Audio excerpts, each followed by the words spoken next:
नमस्कार दोस्तों, आई tycoons research wing में आपका स्वागत है। आज हम चर्चा करने वाले हैं पर्यावरण से जुड़े हुए कुछ मुद्दों की। जैसा कि हम अपने क्षेत्र में महारत हासिल किए हुए और भारत के बुद्धिजीवी वर्ग से ढूंढ करके छांट करके हम उन्नत प्रतिभाओं को आपके सामने रूबरू करवाते रहते हैं। इस बार हम आपके सामने जिन शख्सियत को लेके आए हैं, उन्होंने पर्यावरण के क्षेत्र में देश के लिए अद्वितीय योगदान दिए हैं। जैसा कि हम जानते हैं कि इस बढ़ते हुए औद्योगिकरण की दशा में हमारी धरा विभिन्न प्रकार के पर्यावरणीय संकटों से जूझ रही है। जैसे कि वैश्विक ऊष्मन, जो कि ग्रीन हाउस गैसेस यानी हरित गृह गैसों के प्रभाव से होता है।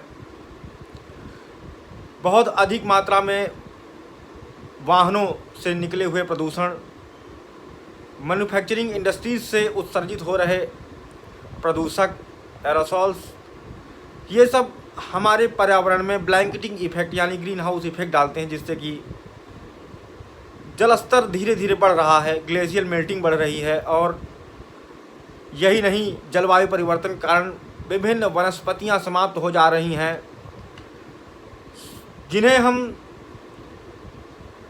एवरग्रीन रेन फॉरेस्ट ऑफ सी कहते हैं, यानी कि प्रवाल भित्तियाँ, जो कि लगभग 25% महासागरीय जैव विविधता को संजोए हुए हैं, वह भी बहुत तेजी से समाप्त हो रही हैं। जैसा कि अभी हमने देखा कि तमिलनाडु के तटों के पास रहने वाले प्रवाल भित्तियों में विगत वर्षों की तुलना में 100 गुना अधिक तेजी से प्रवाल विरंजन हो रहा है, और यह बढ़ते हुए खाद्य संकट का सूचक है। इसके साथ ही नदी नाला तंत्र भी औद्योगिक कचरे से, कृषिजन्य कचरे से, जो केमिकल पेस्टिसाइड, इंसेक्टिसाइड और केमिकल फर्टिलाइज़र का ओवरडोज किया जा रहा है, वहाँ से वाटर रन ऑफ के थ्रू पहुँचते हैं और हमारे नदियों में मछली, गंगा नदी की डॉल्फिन, जिसे कि राष्ट्रीय जलीय जंतु का दर्जा भी प्राप्त है, समाप्त हो रहे हैं। घड़ियाल आपके संकटापन्न श्रेणी में IUCN की रेड लिस्ट में डाल दिए गए हैं। और हम यह भी देखते रहते हैं कि लगातार प्रशासन इसके लिए प्रयत्नशील भी रहता है। वह तरह तरह की योजनाएं लेके आता है, उन्हें क्रियान्वित कराने का प्रयत्न करता है, जैसे कि नमामि गंगे परियोजना चल ही रही है। लेकिन क्या यह वाकई में सफल हैं? क्या ये जो पर्यावरण एक्टिविस्ट हैं वाकई में अपनी जिम्मेदारियों का निर्वहन पूरी तरह से कर रही हैं? हम इस पर छानबीन करते हैं और अपनी कड़ी दृष्टि बना कर रखते हैं, ताकि हम सरकार की कमजोरियों को आपको दिखा सकें। और ऐसे ही हम आपको आज एक ऐसी शख्सियत से रूबरू करवाएंगे जिनको अभी हाल ही में गंगा सेवक का गौरव प्राप्त हुआ है माननीय मुख्यमंत्री योगी आदित्यनाथ जी से, जो उत्तर प्रदेश के मुख्यमंत्री हैं। और इस तरह से यह समूचे देश के सबसे अल्प आयु के गंगा सेवक बनने का गौरव प्राप्त कर चुके हैं। आप मूल रूप से उत्तर प्रदेश के प्रतापगढ़ जनपद के रहने वाले मानस पर्यावरण संरक्षण संस्थान उत्तर प्रदेश के संस्थापक अध्यक्ष मानस चिरविजय सांकृत्यायन जी हैं, जो कि राहुल सांकृत्यायन, जो बहुत ही महान साहित्यकार रहे हैं, उनके वंशजों में से एक हैं। इन्होंने अति अल्प आयु में यह गौरव प्राप्त किया और गंगा सफाई अभियान तथा वृक्षारोपण, गौरैया संरक्षण इत्यादि की मुहिम में पुरजोर लगे रहते हैं। तो आज हम इनसे बात करेंगे कि क्या हालात हैं गंगा सफाई के, जो कि आपको एक बीड़ा दिया गया है और आप युवा भी हैं, तो आप किस प्रकार से इन क्रियाओं को अंजाम देते हैं। तो आइए हम आपको रूबरू कराते हैं मानस चिरविजय सांकृत्यायन जी से। सर्वप्रथम मैं अंकित मिश्रा जी का विशेष आभार व्यक्त करना चाहूँगा, जिन्होंने मुझे एक अच्छा अवसर दिया अपने रिसर्च विंग के माध्यम से मैं अपनी बात आप तक पहुंचाने के लिए। जी धन्यवाद। हम आपसे कुछ प्रश्न पूछना चाहते हैं जो कि पर्यावरण से जुड़े हुए हैं, किंतु उससे पहले हम थोड़ा सा आपके बारे में जानना चाहते हैं। जैसा कि अभी हमने देखा आपको इतना बड़ा गौरव प्राप्त हुआ है और पूरे भारत में आप सबसे कम उम्र के गंगा सेवक बने हैं जी। तो पहले तो मैं आपको इसके लिए काफ़ी हार्दिक मुबारकबाद देता हूं। बहुत बहुत धन्यवाद। हम आपसे जानना चाहते हैं कि आपके मन में पर्यावरण के प्रति इतनी संवेदना कब एवं क्यों जागृत हुई? उस समय मैं तीसरी क्लास में था। मेरे बाबा जी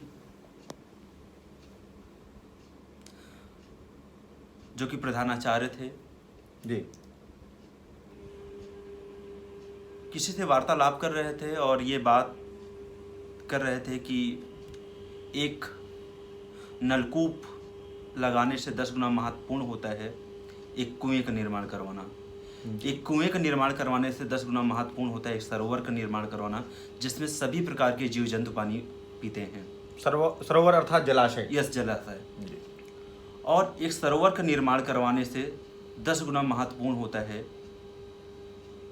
एक बच्चे को जन्म देना, उसे अच्छी शिक्षा देना, उसे अच्छे संस्कार देना। जी। और एक बच्चे को जन्म देकर उसे अच्छी शिक्षा देना, संस्कार देने से 10 गुना महत्वपूर्ण होता है एक पौधे को रोपित करना और उस पौधे को संरक्षण एवं संवर्धन प्रदान करना। उसी समय हमारे मन में जाने अनजाने में पर्यावरण संरक्षण का एक बीज रोपित हो गया, जो कि धीरे धीरे बट वृक्ष का रूप धारण कर लिया। जी। जब मैं छोटा था पर्यावरण का मतलब यही समझता था कि पर्यावरण का मतलब है केवल पेड़ लगाना, लेकिन जब मैंने विधि की शिक्षा प्राप्त की उसके पश्चात मुझे पता चला कि पर्यावरण का एक विस्तृत दायरा है जिसमें सब कुछ सन्निहित है। जी। जी, हम आपसे आगे पूछना चाहेंगे कि अभी हाल ही में उत्तर प्रदेश की सरकार ने लगभग 22 करोड़ पौधे लगाने का एक संकल्प उठाया हुआ है। जी। तो मैं जानना चाहता हूं कि यह कार्य वो किस प्रकार से संभव कर पाएंगे और क्या ये केवल कागज़ पे ही छप करके एक जुमले की तरह ख़त्म हो जाएगा या फिर इसको वाकई में एग्जीक्यूट किया जाएगा? क्या यह वाकई में हो पाएगा? और अगर ये 22 करोड़ पौधे लगाए जा सकते हैं, मान लीजिए मैं कहता हूँ कि 10 करोड़ भी लगाए जा सकते हैं, तो क्या ये आगे उनके बचाव का भी कुछ ऐसे इंतजाम किए गए हैं? और इस तरह से किन लोगों को काम दिया गया है? कौन सी संस्थाएं इस पर काम करेंगी? सरकार इसको कैसे क्रियान्वित करा पाएगी? क्या आप कुछ इसके बारे में हमें बता पाएंगे? देखिए, आपने बहुत अच्छा सवाल किया कि 22 करोड़ जो पौधे लग रहे हैं। सबसे पहले तो मैं ये बताना चाहूँगा कि जो 22 करोड़ पौधे लग रहे हैं वो इस रूप में लग रहे हैं कि हमारे प्रदेश की जो जनसंख्या है जी, वो लगभग 22 करोड़ है। प्रति व्यक्ति के नाम पे एक वृक्ष लगाने के लिए हम लोग प्रतिबद्ध हैं। पहली चीज़ ये कि 22 करोड़ जब पौधे हम लगाएंगे तो 22 करोड़ बार हम पृथ्वी को स्पर्श करेंगे। जी, झुकेंगे। जी बिल्कुल। झुकने का आशय यहाँ पर ये है कि जब हम झुकते हैं तो कहते हैं कि जो व्यक्ति झुकता है वो कुछ बड़ा करना चाहता है। जी, निश्चित रूप से हम लोग इस रूप में कुछ बड़ा करना चाहते हैं पर्यावरण संरक्षण की दिशा में। जी। आपने एक बात कही कि क्या ये कागज में पेड़ लगेंगे? नहीं, कागज में नहीं। इसके लिए मेरा पूरा विभाग, पूरी व्यवस्था लगी हुई है और ये पौधा एक दिन में रिकॉर्ड बनाने के लिए नहीं लग रहा है। इसको कई चरणों में बांटा गया है। पहले चरण में 30%, फिर 50%, फिर 90%, फिर 100%, इस रूप में। इसके लिए विभागों को अलग अलग जिम्मेदारी दी गई है, स्वयंसेवी संस्थाओं को जोड़ा गया है, पर्यावरण के क्षेत्र में उत्कृष्ट कार्य करने वाले व्यक्ति को जोड़ने का प्रयास किया गया है। जी। हमारा मकसद केवल पेड़ लगाना ही नहीं है, उसका संरक्षण है। सरकार का भी पूर्ण रूप से यही मकसद है। नहीं, हमने तो देखा है कि सरकार बहुत बार ऐसी योजनाएं लेके आई है और उस पर फंडिंग भी खर्चा करती है और पैसे इधर उधर बट जाते हैं, लेकिन जो वाकई में जो कार्य दिखना चाहिए वो होता नहीं है। देखिए, सरकार पे इस तरह के आरोप लगा देना तो बहुत आसान है, मिथ्या आरोप बहुत सारे लोग नहीं, लगाते पुराने रहते हैं। रिकॉर्ड हमारे पास नहीं। हैं। जैसे कि हम कहें कि गंगा सफाई अभियान के विषय में बात की गई थी। अभी हम बात करें तो 2-4 जगहों को छोड़ करके गंगा आज भी दूषित है, देखिए, गंगा दूषित हैं और जबकि उसका लक्ष्य 2018 रखा बिल्कुल गया था। बिल्कुल गंगा दूषित हैं, तो ये सरकार पे ये सब कुछ छोड़ देना मुझे लगता है कि बहुत गलत है। हमारे संविधान की प्रस्तावना में एक शब्द आया है, हम भारत के लोग जी। और हम शब्द जो आया है इस बात का प्रतीक है कि ये भारत हमारे लिए है, हम सबका है और हम सबकी जिम्मेदारी भी बनती है। मैं यहाँ पर एक बात कहना चाहूँगा, जो 22 करोड़ पौधे लग रहे हैं या गंगा से संबंधित, कि सरकार द्वारा उठाए गए कदम, कोई भी कदम कितना भी अनुशासन प्रिय, कितना भी प्रेरणात्मक, कितना भी निष्ठावान क्यों ना हो, लेकिन जब तक आम जनमानस का सहयोग सरकार को नहीं प्राप्त होगा तो उसके किसी भी प्रतिफल तक नहीं पहुंचा जा सकता है। क्योंकि हमारे संविधान में अधिकार और कर्तव्य दोनों की बात की गई है। प्रत्येक व्यक्ति का एक कर्तव्य सुनिश्चित किया गया है। हम ये नहीं कहते कि आप दूसरे के कर्तव्यों का निर्वहन करें, लेकिन अपने व्यक्तिगत कर्तव्यों का निर्वहन तो किया जा सकता है। दूसरी बात, संविधान में जो कर्तव्य की बात की गई उसके बारे में मैं ये कहना चाहूँगा कि कर्तव्य रूपी वृक्ष में अधिकार के फल लगते हैं, अधिकार रूपी वृक्ष में कर्तव्य के फल नहीं। ये प्रकृति का सिद्धांत है। बहुत बढ़िया बात कहा आपने जी। हम कर्तव्य जब तक नहीं कर रहे हैं हम किसी अधिकार की अपेक्षा नहीं कर सकते हैं, और हमें अपने अंश का कर्तव्य का पालन जब तक करने के लिए मानसिकता नहीं होगी तब तक हम सरकार पर मिथ्या आरोप लगाने के लिए बिल्कुल भी इस तरह के बयान देना गैर जिम्मेदाराना है। हम मिथ्या आरोप नहीं लगा रहे हैं। अगर हम बात करें डाटा की तो आप देखिए कि नमामि गंगे प्रोजेक्ट को कहा गया था कि 2018 तक हम आधी गंगा की सफाई कर देंगे, लेकिन अभी हम कहें तो 10% भी नहीं हो पाई है। नहीं, ऐसा बिल्कुल नहीं है। हम तो यहाँ पर ये कहेंगे कि सरकार पे बहुत सारी जिम्मेदारियां हैं, लगातार प्रयास किया जा रहा है, हम नित्य नए नए प्रयास कर रहे हैं। एक जिम्मेदारी को जब निभाएंगे तभी तो हम सारी जिम्मेदारी पूरी कर पाएंगे। आपका कहना सही है, लेकिन ये जो बड़े कार्य होते हैं हम इसका मानक तो डिसाइड करते हैं कि हाँ इतने दिन पूरा कर लेंगे, लेकिन जब हम उसके वास्तविक रूप में उतरते हैं तो बहुत सारी समस्याएं आती हैं, तब हमारा ये ड्यूरेशन बढ़ जाता है। तो मुझे लगता है कि अच्छे कार्य करने में अगर थोड़ा समय लग जा रहा है बेहतर करने में तो उस समय मिलना चाहिए, जनमानस भी देने को तैयार है। जी, मैं आपकी एक बात से बहुत प्रभावित हूँ। जैसा कि आपने कहा कि यह प्रत्येक व्यक्ति का मौलिक कर्तव्य है कि वह पर्यावरण संरक्षण के प्रति जागरूक भी रहे, दूसरों को जागरूक भी करे और अपना जितना भी भागीदारी कर पाए जी। लेकिन अगर हम जाएं तो डीपीएसपी में अनुच्छेद संख्या 48 के तहत देखा जाए तो उसमें एक सरकार का भी, प्रशासन की भी ये नैतिक जिम्मेदारी है कि वो अपने राज्य क्षेत्र में पर्यावरण संरक्षण के प्रति मुहिम प्रारंभ करे और उन्हें कार्यों को करवाए। तो जन जागृति के लिए सरकार ने ऐसा काम क्या किया है कि जनता को इसके प्रति जागरूक किया जाए, पर्यावरण संरक्षण के प्रति उनको उनके महत्व को समझाया जाए। इस जन भागीदारी के लिए सरकार ने अभी तक क्या किया है? देखिए, सबसे बड़ी चीज़ कि अभी पिछले वर्ष ही 7 अप्रैल को गंगा हरितमा अभियान का शुभारंभ किया गया जी प्रयागराज में। माननीय मुख्यमंत्री जी का एक विशेष रूप से जो जनमानस में प्रेरणा जगाने के साथ ही उन्होंने अपने उद्बोधन में कहा था कि एक व्यक्ति एक वृक्ष और एक परिवार एक पंचवटी जी। सभी को एक वृक्ष लगाने के लिए उन्होंने प्रेरित किया और साथ में एक परिवार में एक पंचवटी के लिए उन्होंने लोगों को इस रूप में भावनात्मक भी जोड़ने का प्रयास किया और आध्यात्मिक रूप से भी। मुझे लगता है कि ये बहुत गौरव की बात है कि हमें ऐसे मुख्यमंत्री मिले हैं श्री योगी आदित्यनाथ जी, जो पर्यावरण के लिए विशेष रूप से कार्य कर रहे हैं। अभी जुलाई माह आने वाला है, इसमें वन महोत्सव माह चलेगा। साथ में जो हमारा 22 करोड़ का टारगेट है उसको भी हम लोग क्रियान्वित करने के लिए लगे हुए हैं। सबसे बड़ी चीज़ ये कि इसमें महिलाओं, पुरुषों, बच्चों सभी को आगे आना होगा। इसे इस रूप में लें कि हमारे ये व्यक्तिगत विषय है, लोग इसे सामूहिक मान के कई बार अवॉइड करते हैं जी। और ये विषय ऐसा है कि जिसके बिना हम नहीं रह सकते हैं। ये मूलभूत आवश्यकताओं का विषय है जी। यदि जल नहीं होगा, स्वच्छ वायु नहीं होगी, तो हम कैसे प्रगति कर पाएंगे।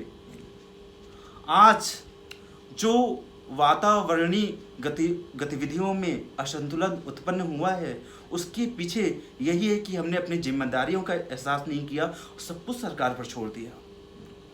हम आपसे एक प्रश्न पूछना चाहेंगे। जो प्रधानमंत्री जी ने स्वच्छ भारत अभियान चलाया हुआ था, शुरुआत में देखा गया कि बड़े बड़े नेता लोग सफाई में झाड़ू लेकर के जुटे हुए थे। उस समय जब अभियान चलाया गया था बहुत तेज, आप भी थे, आपने भी क्या कहते हैं यहाँ अलीगंज, लखनऊ से लेकर के हजरतगंज तक झाड़ू लगाया था, जहाँ तक हमें पता है। हमारी मीडिया ने आपको देखा भी था और हमने उस पर छापा भी था उसमें भी।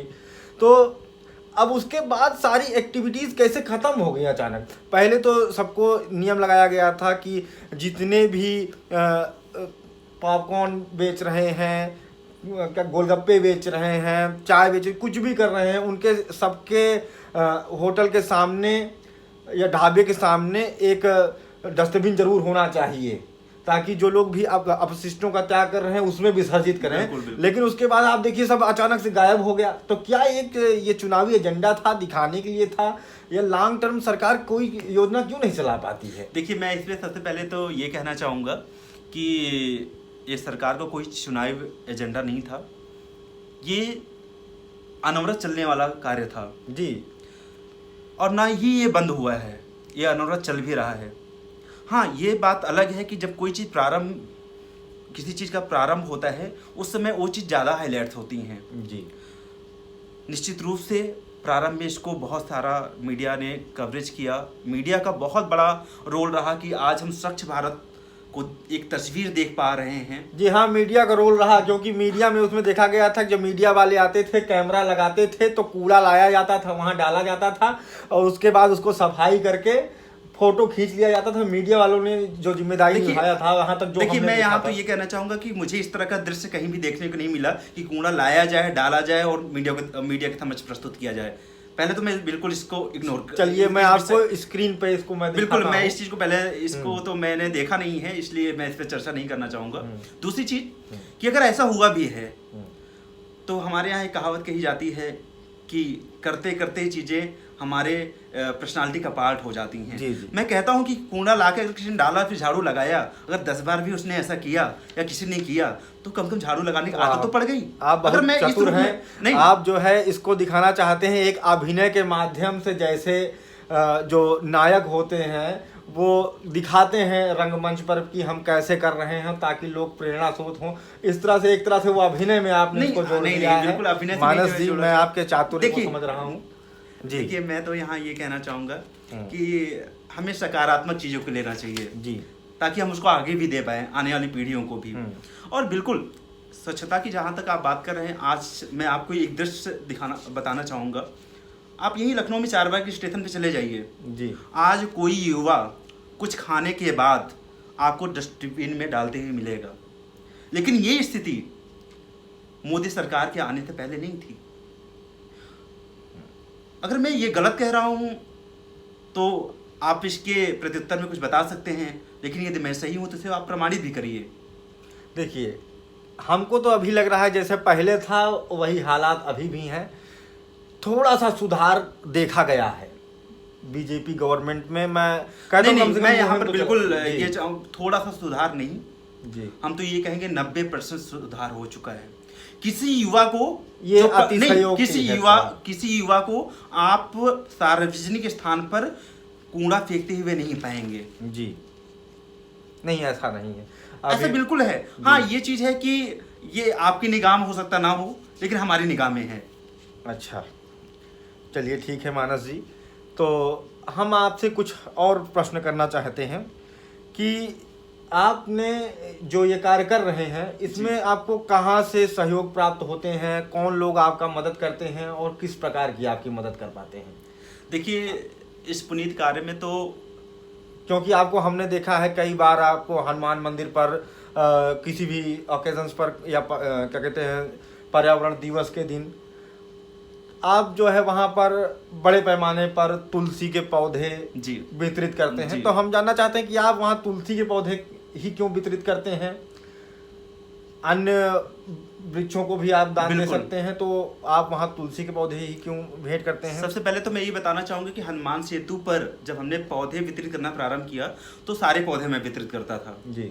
लेकिन जब मैं बड़े पौधों को वितरित करता था, उस समय लोग ले जाते थे, उन्हें कार में ले जाने में दिक्कत होती थी तो कहीं आसपास छोड़ देते थे। ले तो लेते थे लेकिन वहीं छोड़ देते थे।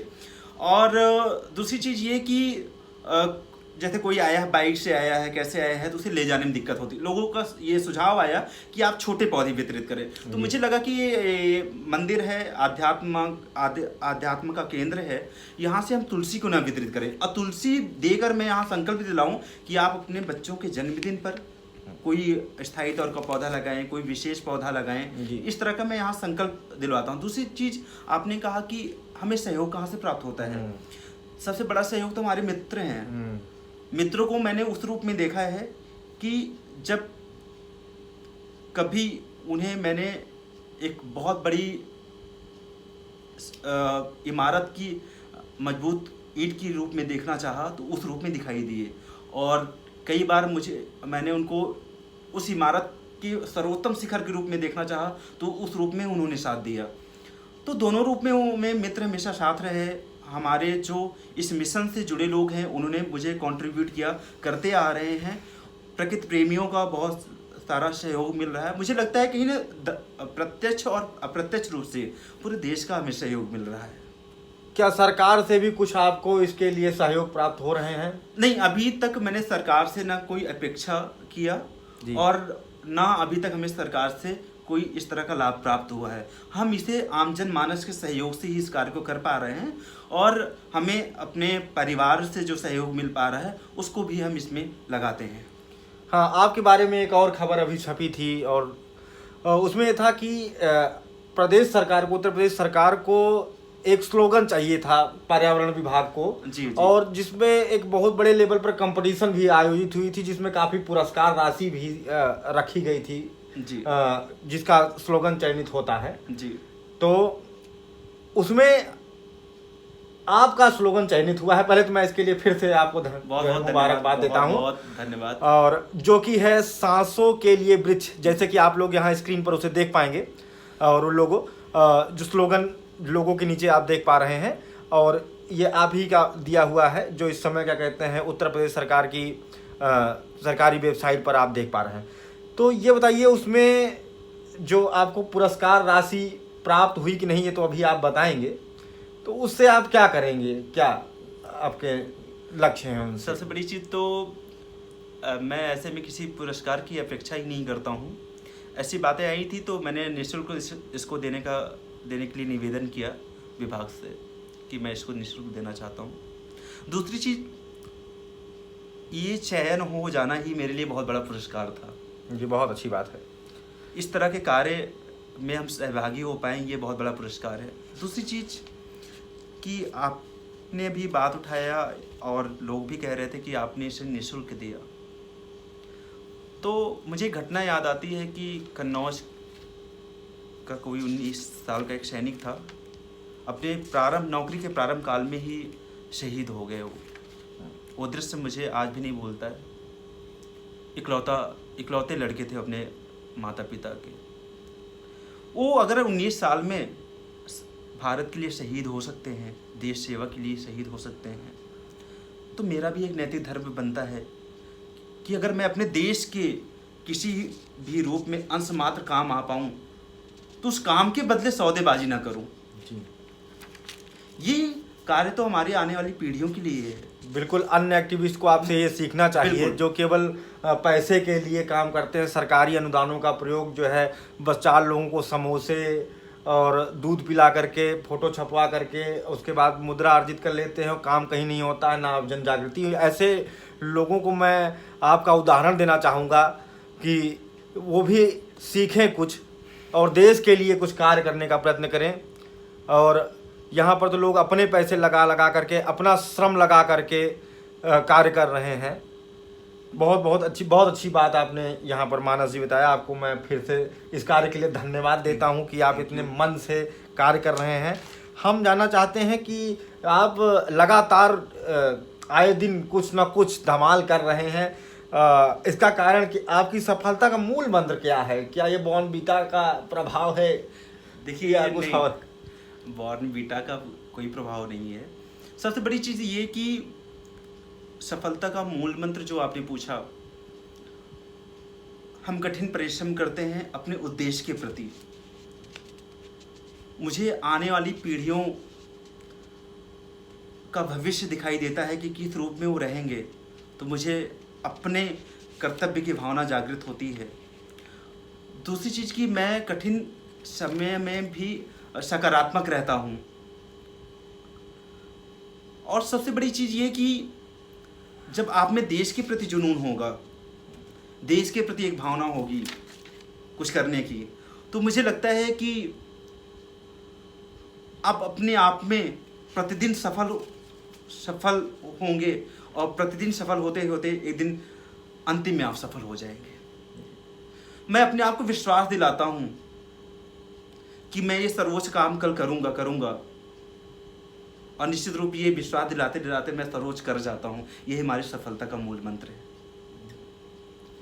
अच्छा, आप तो बचपन से ही पर्यावरण वाले कार्य में लगे हुए हैं जी। तो किस उम्र से लगभग आपको ये पर्यावरण के प्रति जागरूकता? जहाँ तक मुझे याद है मैं उस समय 4.5 वर्ष का था और बहुत ही बाल्यकाल में आपने प्रारंभ? यस, बिल्कुल बाल्यावस्था ही थी। हमारे बाबा जी ग्रैंडफादर से मुझे ये प्रेरणा मिली। उनको पौधरोपण का बहुत शौक था। इवन हम कह सकते हैं कि हमारे यहाँ गांव में सारे फल हुआ करते थे, शलीफा, अनार, अंगूर, ये सारे जो कि शायद गांव में कल्पना नहीं की जाती है। यहीं से वो प्रेरणा जागृत हुई। बाबा जी को हमारे गंगा जी से भी बहुत लगाव था। 114 वर्ष के अंतिम समय मुझे याद आता है कि जब उन होता नहीं कि उस टाइम को सोच भी नहीं सकता, उस समय वो गंगा स्नान करने के लिए हम लोग को साथ ले जाते थे। अच्छा, तो आपके बाल्यकाल में कुछ ऐसी घटना घटित हुई हो जो थोड़ा सा रोमांचक हो और जिसमें आपको बड़ा मज़ा आया हो बाद में, जब बड़े होने के बाद आपने सोचा? हाँ बिल्कुल, इस तरह की 1-2 घटनाएं हैं। मैं एक घटना का जिक्र करना चाहूँगा।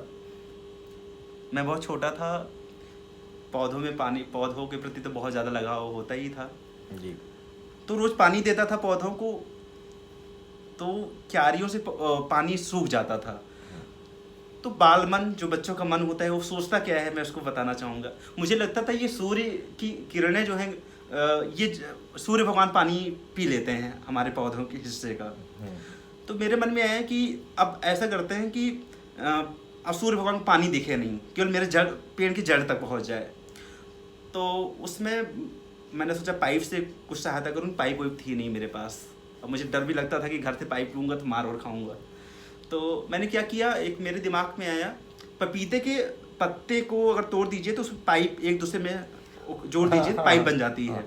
तो हमने अंडरग्राउंड उसको लिंक किया और सारे पेड़ के जड़ों के पास उसको पानी पहुंचाया। एक मेन गड्ढा हुआ करता था, मेन टैंक हुआ करता था, उसमें पानी डालते थे, सारे पेड़ के अंदर नीचे पहुंच जाता था। किसी पता नहीं चलता था पानी कहाँ गया, केवल जड़ में दिखता था।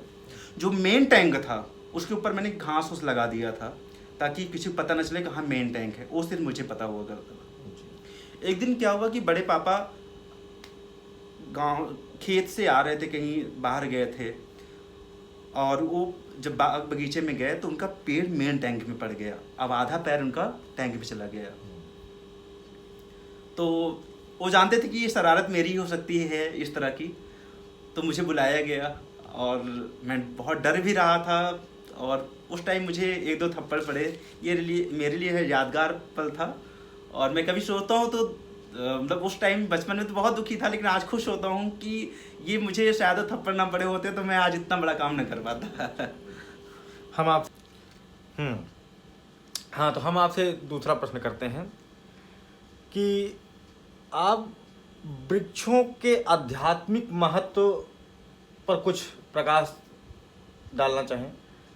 क्या आपको लगता है कि जो लोग अभी हमारे पीछे बहुत सारे पर्यावरण आंदोलनों के इतिहास के पीछे वृक्षों के प्रति आस्था, जो अध्यात्म की भावना थी, यह आप अंधविश्वास के तौर पर देखते हैं कि लोग वृक्षों की पूजा कर रहे हैं क्योंकि उसमें ईश्वर मानना, एक तरह से जैसे मूर्ति पूजा हो गई वैसे ही क्या कहते हैं वृक्षों की पूजा हो गई। क्या इस परिप्रेक्ष्य में आप देखते हैं, या फिर आपको वाकई लगता है कि वृक्षों का आध्यात्मिक महत्व होता है? जैसे कि 2006 में पर्यावरण संरक्षण अधिनियम में संशोधन करके सैक्रेड ग्रूव्स, मतलब जो ये आध्यात्मिक वृक्ष हैं, आध्यात्मिक महत्व वाले वृक्ष हैं, उनको कम्युनिटी रिजर्व यानी सामुदायिक संरक्षित निकाय की श्रेणी में संरक्षित किया गया सरकार के द्वारा।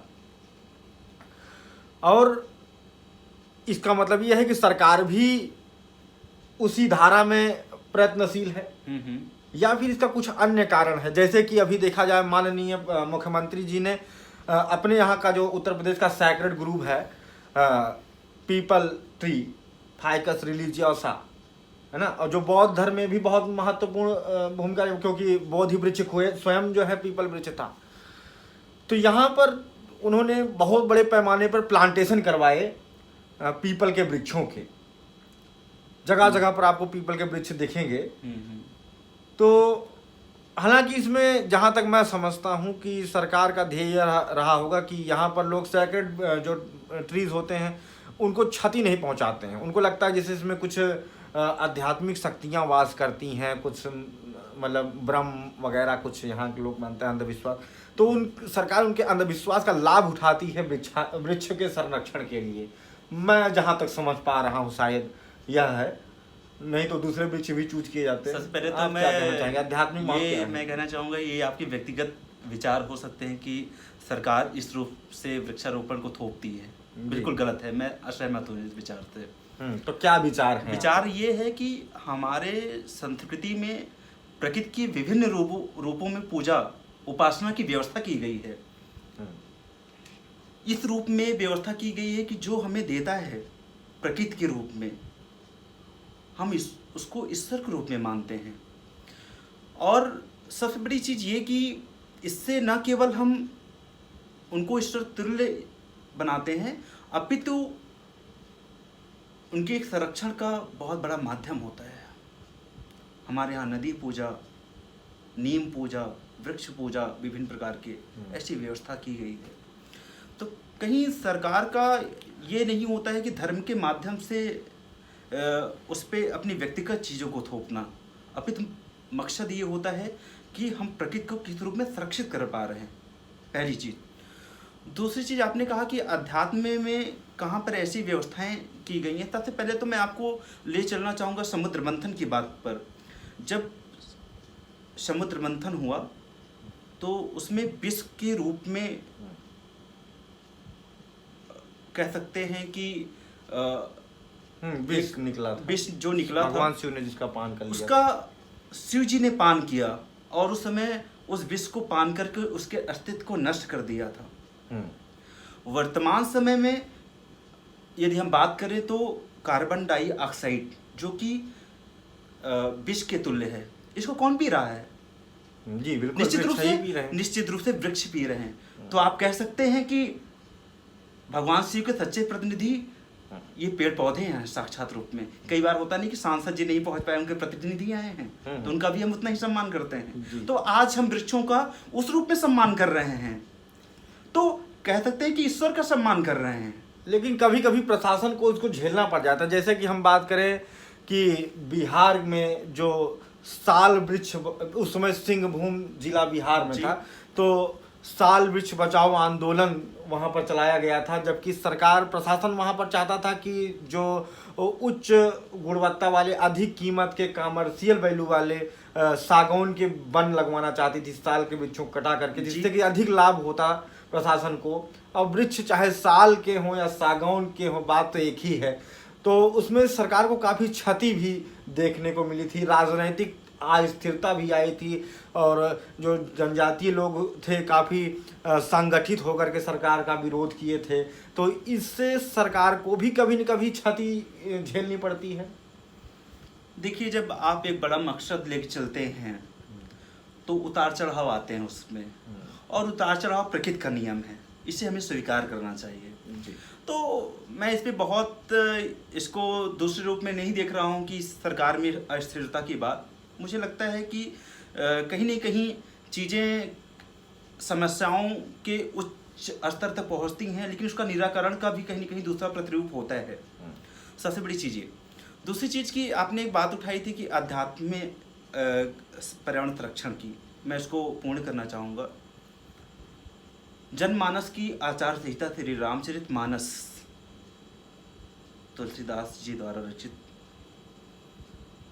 कि उत्तर कांड में प्रकृति के सर्वोच्च देवता, देवों के देव महादेव, अपने अर्धांगिनी माता पार्वती जी से काकभुसुंडी के निवास स्थान के बारे में जिक्र करते हुए कहते हैं, पीपर तरु तर ध्यान जो धरें, जाप यज्ञ पाकर इतर करें, अब छां करी मानस पूजा, तज हरि भजन काज नहीं दूजा, बर तर का हर कथा प्रसंगा, आमहि सुनहि अनेक विहंगा।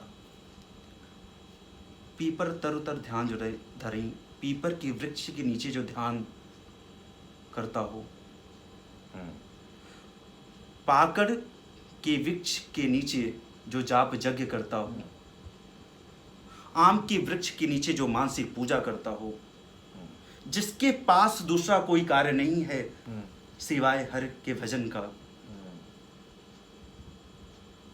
बर तर का हरि कथा प्रसंगा, बरगद के वृक्ष के नीचे हरि की कथा कहता हो, आमय सुनई अनेक विहंगा।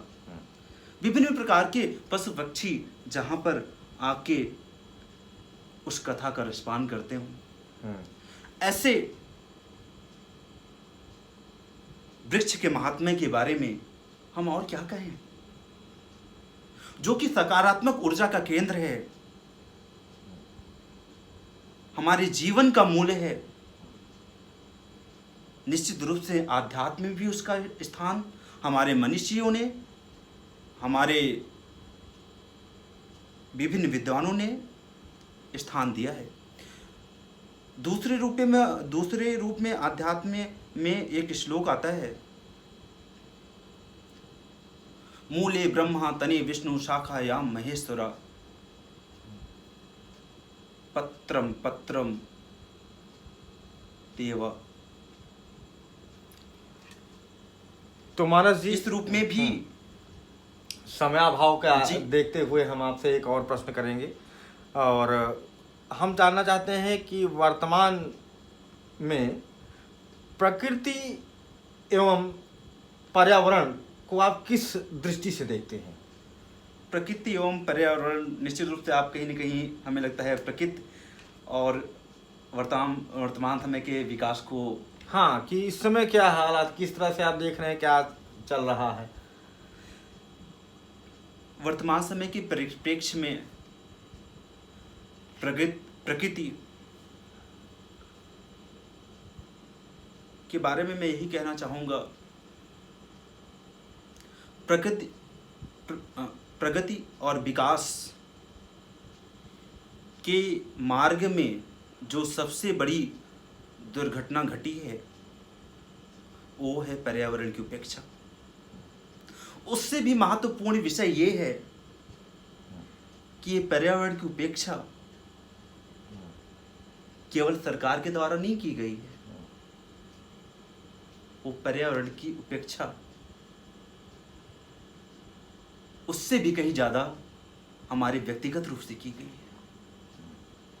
यदि हम इस बात को स्वीकार करते हैं कि हमारी व्यक्तिगत जिम्मेदारी इस रूप में है, तो हमें बेहतर करना होगा, सरकार का साथ देना होगा। इस रूप में जनभागीदारी तो आवश्यक है। इस रूप में साथ देना होगा कि सरकार के लिए आम जनमानस प्रेरणा बने। सरकार की संख्या तो बहुत सीमित है जिसको आप सरकार मानते हैं। ये 790 जो सांसद हैं, क्या सब कुछ आप इन पे छोड़ देना चाहते हैं क्या? वो व्यवस्था के मूल निश्चित रूप से हैं, लेकिन उस व्यवस्था का जिसका वो मार्गदर्शन करते हैं, उसको आगे ले चलने का कार्य तो हम सभी का है। जी मानस जी, अब हम चाहेंगे कि अगर आप अपने जो सहकर्मी लोग होंगे, जो संगठन में आपके साथ जुड़े होंगे, वो आपको देख भी रहे होंगे। जी बिल्कुल। तो अगर आप उनके लिए कुछ मैसेज देना चाहें तो दे सकते हैं। सबसे बड़ा मैसेज तो मैं अपने संगठन के सभी महानुभावों को ये देना चाहूँगा कि आप लोग ही माध्यम हैं कि आज जो मुझे इतने बड़े स्टूडियो से बोलने का अवसर मिल रहा है, आपके कारण ही मैं जो कुछ हूँ वो हूँ। सबसे बड़ी चीज़ ये कि आपने मेरा हर समय साथ दिया, चाहे वो उतार की स्थिति हो, चाहे चढ़ाव की स्थिति हो। हर समय आपने मुझ पर अपना विश्वास जताया। ये सबसे बड़ा आभार है आप सभी का हमारे प्रति। और एक चीज़ ये कि मैं अपने कुछ संगठन के लोगों का नाम लेना चाहूँगा जिन्होंने मेरा हर तरह से साथ दिया। विशेष रूप से श्री विजय मिश्रा जी जो संस्था में सचिव हैं, श्री संकल्प तिवारी जी, श्री करुण उपाध्याय जी, श्री योगेश वर्मा जी, श्री अभिषेक वर्मा जी, श्री अभिषेक पांडे जी, श्री अमित तिवारी जो कि हमारे संगठन में मानस निर्मल गंगा मिशन के प्रमुख हैं। और सबका नाम लेना इतने बड़े संगठन में मैं समझता हूँ कि बहुत समय लगेगा, लेकिन जिसका नाम ले पा रहा हूँ, जिसका नहीं ले पा रहा हूँ, उन सभी के प्रति मैं कृतज्ञ हूँ। कृतज्ञता हमेशा उन सभी के प्रति है। और मैं ये चाहता हूँ कि आपका ये साथ हमें प्रकृति संरक्षण में हमेशा प्राप्त होता रहे, ताकि जो मेरा उद्देश्य है कि मैं वैश्विक स्तर पे पर्यावरण संरक्षण के प्रति एक नवचेतना जागृत कर पाऊँ, आने वाली पीढ़ियों को एक बेहतर भविष्य दे पाऊँ, उसमें आपका साथ मिले। विशेष आभार। मैं आभार व्यक्त करता हूँ। आपने मुझे अवसर दिया अपनी बात को अपने संपूर्ण देश में पहुँचाने के लिए।